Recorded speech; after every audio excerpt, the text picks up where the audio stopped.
अब मेरे साथी जो हंसे थे मेरे ऊपर, जब मैंने ऐसे सपना लिया था वाल्मीकि उपवन जैसा, वो इसलिए हंसे थे कि उनकी अपनी हिम्मत नहीं थी, टूट चुकी थी।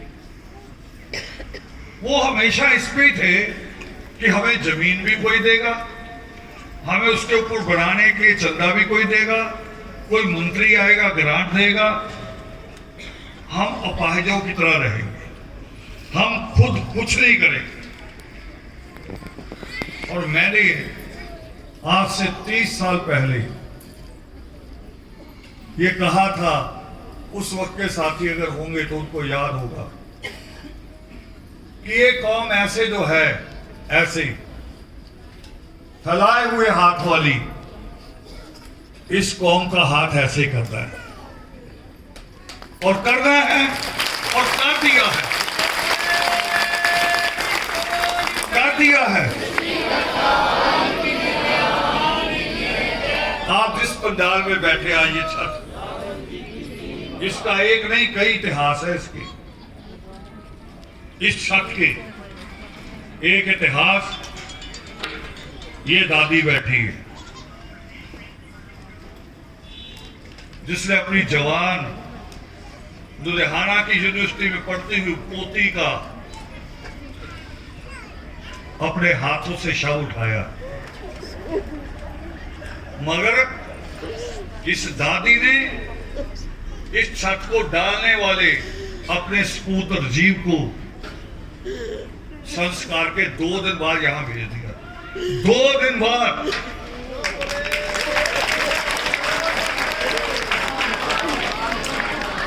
ये पूरा होना चाहिए। 2 दिन बाद फिर 1 दिन की छुट्टी लेके गया कि क्रिया कर दी। 1 दिन की छुट्टी, एक इतिहास इसको हमने रचा, आदर्श परिवार ने। दूसरा, ये छत, एक ही बेटा, इस कौम का एक ही सपूत राजेश वैद यहां मुझे मिलने आया सर्दियों में। हम यहां धूप में बैठे, मैंने कॉफी बनवाई। प्रोफेसर है वो, बेसिकली 2 PhD है, 3 MA है और सर्विस कमीशन का मेंबर रहा है।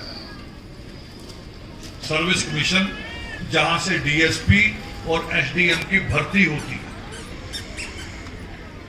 फिर मेरे साथ घूमा, पूछा दरबार कितना है, लंबाई कितनी है, गहराई कितनी है, लाइब्रेरी कितनी लंबी है, और खुद ही नोट करके इतना बन गया। फिर दोबारा हम आके बैठ गए, एक चाय का कप और आया, तो मैंने कहा क्या हिसाब लगा रहे हो? कह रहा मैंने हिसाब लगाया भी इतनी टाइल लग जाएगी और बहुत बढ़िया इटालियन टाइल भेजूंगा, दरबार अद्भुत होना चाहिए। मैंने कहा भी टाइल से पहले छत की जरूरत है। अभी सर्दी है, तुम भी बैठे हो, मैं भी बैठा हूं, बारिश हो जाए अभी, फिर गर्मी पड़ेगी, तब कहां बैठेंगे? दरबार तो बनेगा ही। कह रहा अच्छा चलो ये कर लेता हूं। फिर वहां से जाके मुझे फोन नहीं किया, पुरुषार्थी जी को फोन किया कि गुरुजी से कैसे बात करें, काम गड़बड़ हो गया। वो करे क्या हुआ? करे टाइल 4 लाख की थी, ये 13 लाख का है। भाई गड़बड़ हो गया, इतना कहां से करूंगा? पुरुषार्थी जी ने हाथ खड़े कर दिए। वो करे गुरुजी की बात गुरुजी से करो। मैंने नहीं बीच में बना कुछ भी, क्योंकि उनको सालों बीत गए गाली खाते हुए। वो करे अब थोड़ी आप खा लो। हिम्मत नहीं हुई उसकी। फिर पत्नी से बात की होगी, दोस्तों से बात की, कुछ साथी मिले, और 4-5 दिन बाद मुझे कह रहे, आया फोन कि गुरुजी जो वादा किया पूरा होगा, जैसे भी हो पूरा होगा। गया सामान सारा, और ये छत मिल गई हमें, हम बैठे हैं आज। और इतिहास है इसका। जिन लोगों ने घर में कभी पानी का गिलास नहीं उठाया, वो भी मां देगी, बहन देगी। कई तो ऐसे नहाने जाते हैं, टावल बांधते हैं। मैं तो कई बार कहता हूं बहू बेटियों से, रहने दो,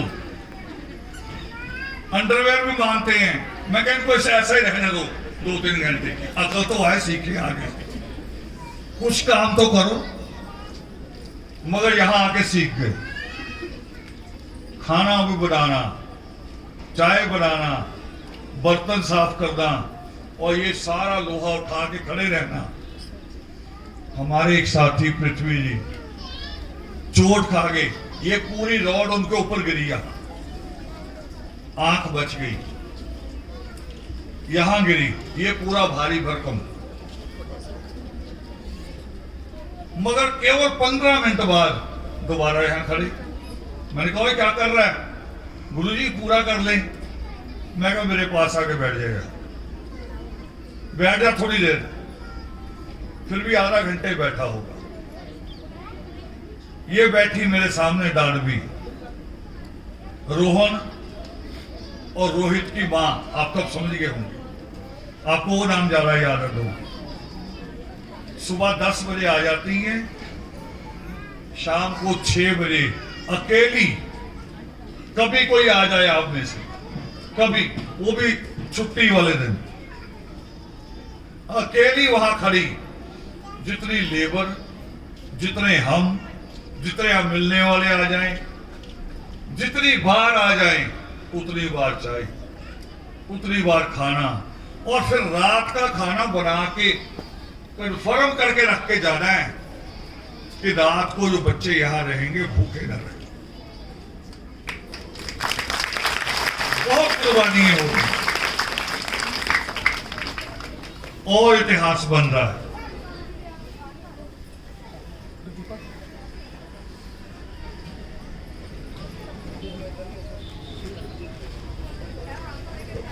हमारी एक बेटी है, आज मौजूद नहीं है, क्योंकि वहां भी एक दुर्घटना हुई है जम्मू में।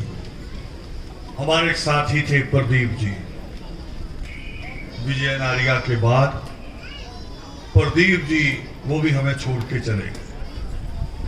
तो लखनऊ के, सॉरी, जम्मू के साथी आ नहीं पाए। लखनऊ में भी यही हुआ, जवान बहू, अभी बच्चों की पढ़ाई चल रही है, पता नहीं क्या अचानक क्या हुआ, चोट यहां लगी थी घुटने पे, 15 दिन बीत भी गए, मगर अचानक एकदम ब्लड प्रेशर डाउन गया। तो शायद बच्चों का सोच के गया होगा कि मैं बेड पे लेटी हूं, बच्चे अभी पढ़ रहे हैं। तो कई घटनाएं हुई, मगर जब जम्मू में हुआ तो वो बात मैंने लिखी हुई थी, याद करा रहा हूं। जम्मू वालों को मैंने एक दिन फोन किया कि पैसे खत्म हो रहे हैं और आप लोग सारे मिलके, जितने भी मेंबर हैं जम्मू के, 1 लाख रुपए ही भेज दो। और शहरों में भी किया था कईयों को, लगे होंगे। मगर वो जो एक सिस्टम है पूरे देश में चल रहा है कि नगर पालिका की तनख्वाहें 2-2, 3-3 महीने रोक ली जाती है, वहां भी यही हो रहा था। मेरा जब दूसरी बार फोन गया तो लोगों को अपने आप ही महसूस किया, मगर तनख्वाहें नहीं मिली। तो एक आदमी ने अपने घर जाके बात की होगी कि गुरुजी का फोन आया, पैसे भेजने हैं। और उस आदमी ने, जिसने 2 लाख रुपया ये जमीन खरीदने के लिए दिया था, मंगा जी वहां से, जम्मू से 2 लाख पर्सनली, इकट्ठा करके नहीं, पर्सनली दिया था। वो घर जाके जब बात की तो बेटी उससे भी बहादुर, जिस बाप ने 2 लाख दिया हो, वो बेटी बाप के पास गई, बाली उतारी, कह ये लो भेजो पैसे, पैसे नहीं रुकने चाहिए। और अद्भुत मिसाल है,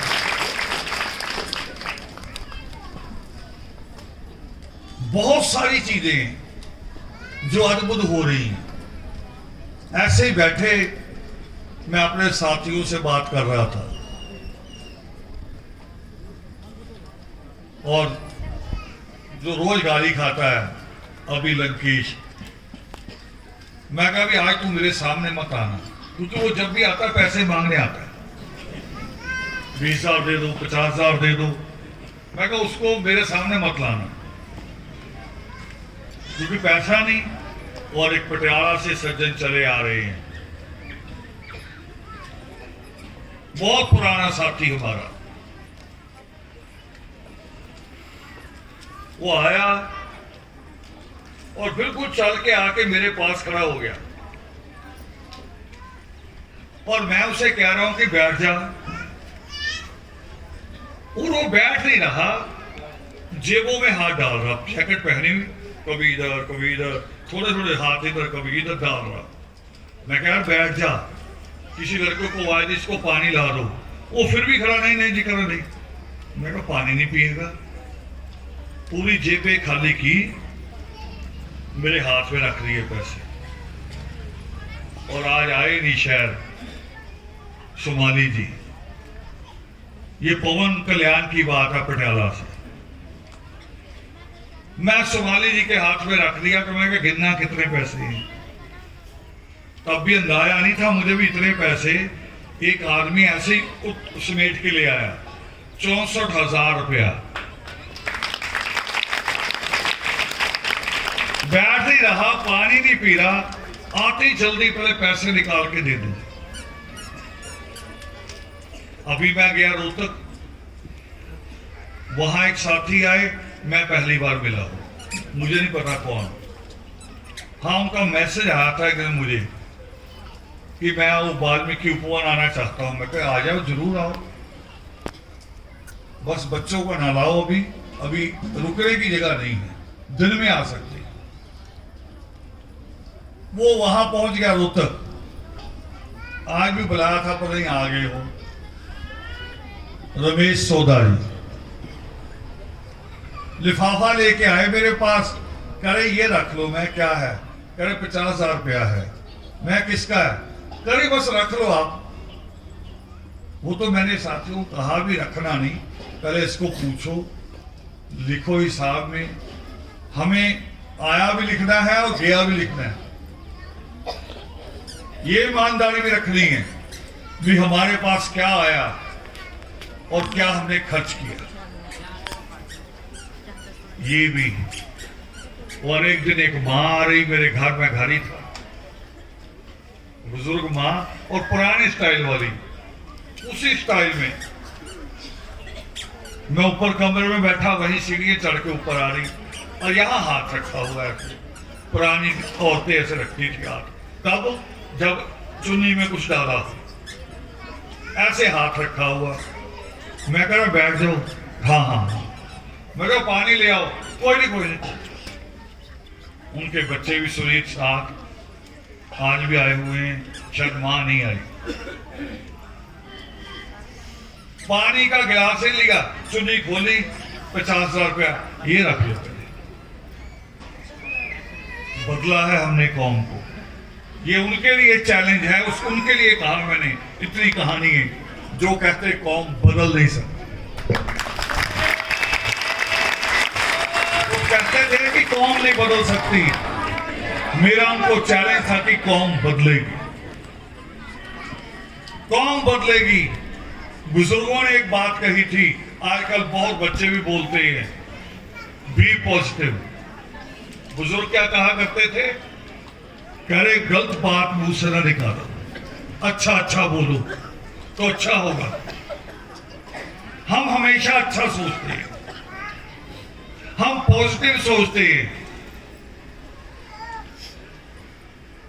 पटकाया जी हमें 15 जनवरी 15 सृष्टि को छोड़कर चले गए।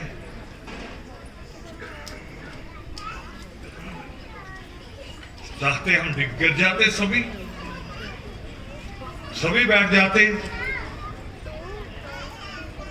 मगर मैंने समझा है शुरू से, मैं जब योग शिष्ट पढ़ता हूं उसमें एक ही चीज समझ में आती है कि ईश्वर कहते हैं कि जीवन तुम्हारे हाथ में, इसको तुमने बनाना है, कोई किस्मत नहीं है।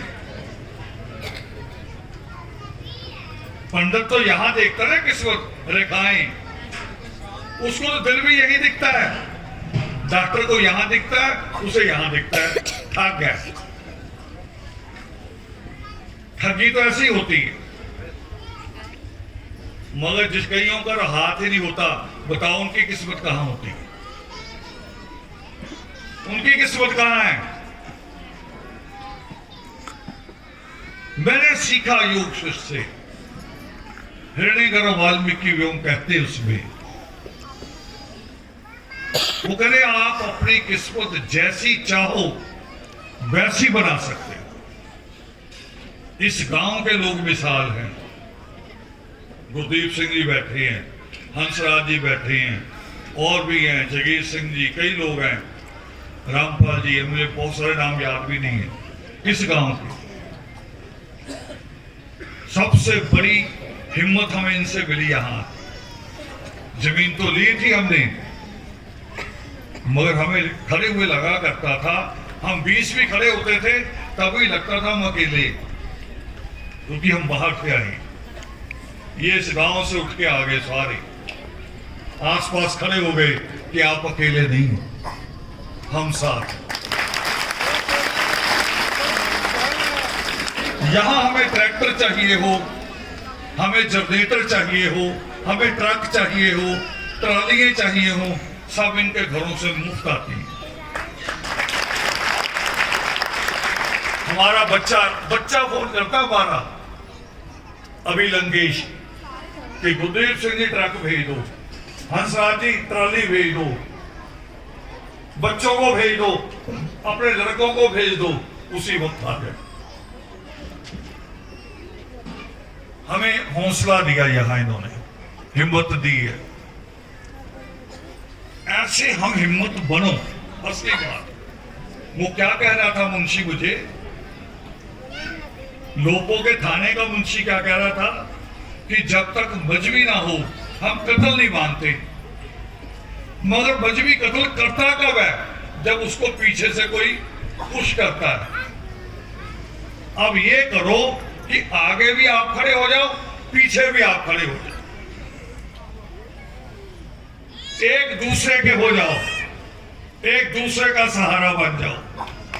दुनिया में सबसे ज्यादा अगर कोई पावरफुल कौम बनेगी तो आप